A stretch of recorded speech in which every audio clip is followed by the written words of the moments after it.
اما خبط لسه يا بنات لسه. لسه والله. بتشتغلي ايه؟ انت اتش ار؟ كلكم؟ هو ده انترفيو ولا ايه؟ مين انا اتخانق قبل كده مع الاتش ار؟ خصمت لك ربع يوم على 5 دقائق، لو سمحت عايزين نشوف الكيس دي من فضلك. دلوقتي هنسمع الموقف ونحكم ونفوت. 10 وربع تكون بتبصم. فيها حاجه دي؟ ما تشوفوا شغلكم بقى، الاسانسير اتعطل. فاتحين تخصموا من الناس فلوس. هم معبيين من جوه. مش اول مره اتاخرت وهي عارفاكي كويس.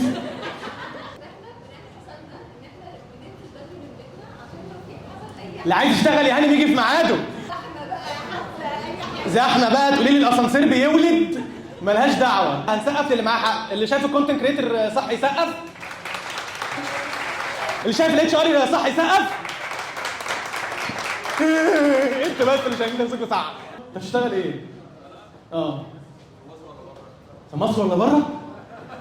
هو في اوبشن بره؟ لا بره. ايه؟ ابن صاحب. دوس على دول، دوس عليهم.